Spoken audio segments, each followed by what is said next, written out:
Opportunities, regional consolidation, higher recruitment possibilities. Aging population is in there twice, and it's kind of hard that it's a weakness and it's an opportunity. But with our aging population, it gives us opportunities to do things different and become stronger as we do it. And then obviously the rest of them, the sustainability part and so on. And then our threats, uncertain in government funding. That was one thing we looked at this all the way through. We know that that's gone in an on-day business. It's something that I know it's in the forefront of you folks. Recruitment, the weak economy, public perception of some of our changes we do, and then so on as we go through. So this was something we spent a lot of time on, wanting to make sure that we had as much of it as we could. Questions answered, again, to make sure as we were able to take us into the future. Now, I said I was going to not talk as fast. I think I am as I normally do. Does anyone have any questions? Okay. What point in time will you be looking at a regional system?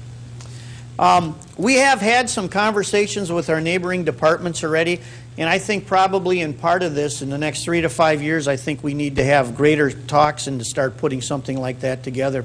As we get into this a little better, I'll show you some of the things that we have planned and our forward thinking in this to help us when that were to take place. I think for some communities it might take them a little longer than others because it's just going to be how to put it all together, but I think in the next 3 to 5 years we could seriously be looking at that. Not maybe with all communities, but possibly with some. Okay. Short-term goals that we put together, and that was the part of the time and staff, hiring and training was one of them. Modifying existing stations, we have to do that. We have to put about, it looks like it'll be between 15 and 20,000, which we have in our budget to make some of these changes we want to do for the short term to get us through. We had to revise not only our ROGs, our recommended operating guides, but also our policies, and those are almost totally completed.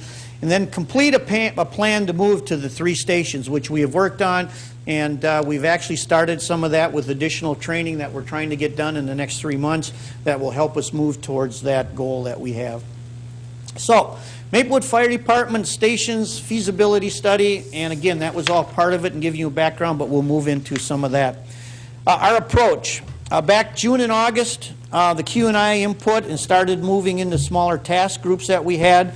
In September, the fire department was updated. We brought in all the folks from the department, although we'd been sending them all of our meeting minutes every time we met, like we had been sending them to you, so that they've all been kept in the loop on this. And then we had one major meeting back in September that they had an opportunity to ask questions and get further information from us. Plus, we updated them through each of these folks as well.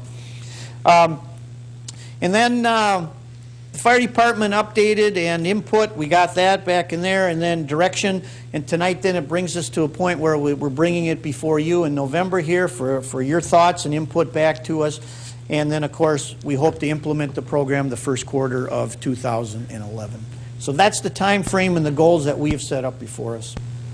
Station objectives, determine the feasibility and sustainability of fire stations within the city. That was one of our key goals as all this fit together.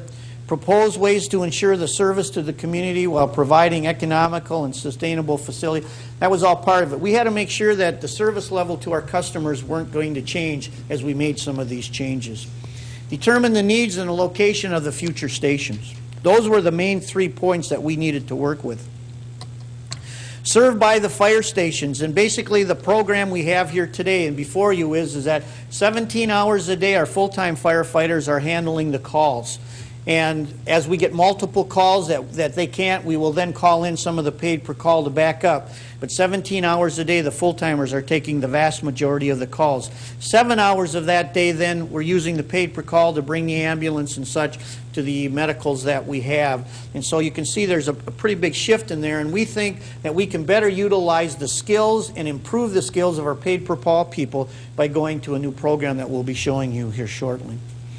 One of the things we talked about, and that is that EMS runs in our volume, and basically from this map it says stations 2 and 7, but I can better categorize that. Take White Bear Avenue and take Highway 61, take it on the east and the west. Take it from Larpenter on the south and take it to the freeway on your north. And that's well over the largest call volumes that we have right down the center of the city. Challenges with current operations, inconsistent responses 7 hours of the day, and it's not anything that the paid per call, they do everything they can, but there are times of the day when people are coming home from work, going to work, and so we run into some of that inconsistencies. It has nothing to do with the quality that we provide all the time, because all of that is an excellent, their delivery that they all provide is excellent, but it's sometimes we run into that time frames where there's just no one available. Cannot use the capability of all personnel to the different response systems between the full-time and the paid per call. And that's part of that 17 and 7 shift, and not being able to get everybody to integrate better. And we can provide, I believe, a better service integrating those together better than we do today. Major repairs are needed. I talked about that at several of the stations. Those will be something that are going to be huge, and it's like I mentioned earlier, it's not in the tens of thousands of dollars, but probably in the hundreds of thousands of dollars.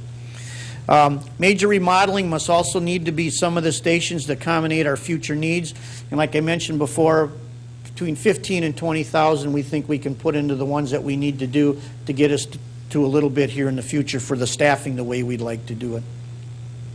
Challenges with the current operation, the location of the stations are no longer appropriate for the workload. And obviously you saw that with some of the maps that we had. The 5 stations were built when the community was served by the 3 different departments. Another big stumbling block that we have in front of us today. The majority of the calls are handled by the staff responding today from 2 of the stations.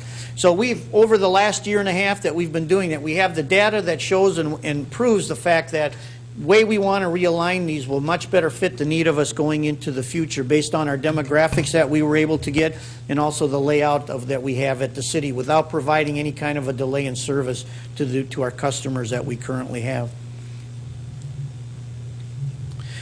Difficulty in recruiting and retaining paid per call firefighters, and again, I wanted you to be very clear on this, and that is that's just not something Maplewood faces. It's a natural It's a national trend that's out there, as well as many of our surrounding communities are looking and have gone to some of the same types of program that we will be showing you here in the future.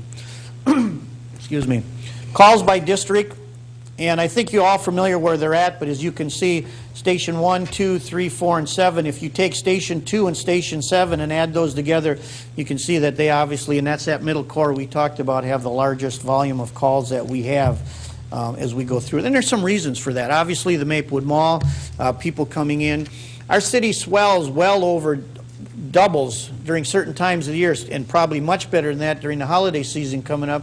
But when you add the additional 9 to 10,000 that 3M brings in and others, we are not just caring for those 36-some thousand who are residents that live here, but also the other tens of thousands who come into our city on a daily basis. Staffing, the options we considered. Continue the current operations, and change will be forced upon us, and we knew that, and that's why we did what we did. We didn't want that to happen. We wanted to make sure that we were proactive in the driver's seat and taking this forward where we felt it would needed to be in the next 25, 30 to 40 years. Call-out crews, we looked at some other options, and we tried a few of those. Actually, a couple of the stations that did some call-out crews. And again, it was just something that it was working. It was a Band-Aid, but not something we felt was going to be sustainable into the future. Fully full-time staff was one of the issues that we looked at. And again, we didn't think the dollar-wise. We have great paid per call people, and we thought we could use them as well in their talents. Mr. Nephew has a question. Chief, pardon my ignorance of the term, but can you explain what call-out crews are and how that worked? Yep. What we would do is that we would assign 3 to 4 firefighters, and they would have to be respond from an X hour to an X hour. And so you may be responsible Monday, Tuesday, and Thursday nights out of your station, and that was the only 3 or 4 people that needed to respond based on the medicals. So we're trying to make it so that people could stay home, have more of their free time, and then these smaller groups then would be the ones that were responsible for that time of the evening for that. For medicals, if it was a major accident or fire, then everybody would respond to the station. But for the basic medical calls that we had, that's what would respond to the station. And that even became difficult to do over time that we've done that. Did that answer your question? Thanks. Thank you. And then, of course, private ambulance service. We talked about that. We looked it over well. And obviously, there was a lot of pros and there were some cons to it, but the bigger ones we felt is that we provide a very, very excellent, a very quality line of service, and we didn't want to deter that in any way, shape, or form, and so the group felt that that wasn't an option as well. And then staffing stations 24/7 with a combination full-time and part-time staff. And that's really where we are today, and what we are presenting to you and bringing to you forward is this new program, which is the last one that's on there. Staffing the program, and this gets into a little bit of the staffing part of it, is that 4 paid-per-call firefighters will work per shift, and our goal is, over the next few years, is to get it up to 6. And let me give you a little better broad view of what a shift is. It's going to either be, in order to make this happen so that they can work it, because we all understand they have their full-time jobs, is they will have to work a total of, and I don't know if we have that in another slide, I think we do, but basically what they'll work is sign up for 6-hour blocks, or they can sign up for 12-hour blocks, or they can sign up for a full 24-hour block. So we have all these options that they'll be able to sign up for and work. And we're putting with our 5 full-time firefighters that we have on, we'll be adding 4 part-time, with our goal over the next couple of years to get that to 6 part-time, 24 hours a day with our full-time staff.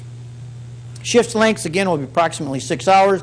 I think I went into that. We will be only using 2 stations. We'll be using Station 1, Station 2, which is the old Gladstone. Station 1 is the old East County line, and Station 7, that's up by the mall off of Hazelwood and County Road C. Those will be the 2 stations that our staffing will be used out of. So, Chief, which 2 is that again? Station 1, which is the East County line on Century. Station 2, which is our one in Gladstone. And then Station 7, which is the one up at Hazelwood and County Road C, will be the 3 stations we're staffing from. What did I say? You kept saying 2 stations. Did I? 3 stations. Okay, thank you very much. I'm sorry. I'll get to that roundabout way. You can understand why I brought him here tonight, too. So, yeah. Each part-time firefighter will be working roughly 36 hours a month is what we are looking for, but the key is they need to work a total of 108 hours in each quarter. And that's not including other additional training that they'll have to come in for. We are going from a paid-per-call system to an hourly, so they'll all be paid on an hourly wage that we have built in and set up in there. And I wanted you to be assured that the dollars that we are using are the dollars that are currently in our budget as we start this off. So we aren't looking for any additional funds, at least as this go around, going into 2011 as we move forward. All personnel will rotate. We don't want one group at one station. They'll all rotate between all the stations so they get a better understanding of where the roads are, so you don't have to do what I've had to do a few times when you get into an area you're not sure of. You've got to start calling and looking, and sometimes that can be embarrassing. But you could always call dispatch, but that probably wouldn't help. Please proceed. Thank you. All personnel will rotate, and then there'll be 3 ambulances and 1 engine. The unique thing about this that I really want to point out is today we basically only have 2 ALS ambulances with our full-time staff that we have. So if we get a fire call during the day and we call, which we do, and we call the paid per call, there are been times, obviously, we're really short during the day, people are working, we may make it much more difficult to get an engine out. This will allow us then to always have 2 people available to grab an engine out of any one of the 3 stations and take it to the call, and then everyone else of the full-time staff and the paid per call, or the part-time that are working, will respond in the medic rigs with SCBAs, and their gear is there, so that we can immediately go from a 5-man working fire crew up to a 9-person working crew. So that is really up what our capabilities will be as well. Then we do an all-call and bring others back in as we need them to either backfill the stations or bring them to the scenes. And we're also working with our surrounding communities on auto aid, to where we'll automatically start additional equipment and resources from other cities around us to help us with that. So we should get us a little quicker response, at least as hitting and attacking the fire during basically the daytime hours, is what one of our big goals are. Plus, right now, we only have 2 ambulances going. By having that 3rd ambulance, that will really take some of the pressure off the system. Although, as today, and there's been many days, 3 to 4 ambulance calls at the same time are not uncommon anymore with the amount of volume we have. So again, this is just something that will really help take us into the future. Opportunities that we have is that safer facilities for the personnel and the citizens, ability to handle increasing calls, like I mentioned to you. That's one of the key things that we knew and we needed to do. increase efficiency with our dollars. We're hoping to better utilize, not save money, but better utilize the dollars that we have and get, I guess for lack of a better word, a bigger bang for our buck out of it. Adequate sleeping quarters. We need to put people into something that are safe and a place that they'll be able to be. Adequate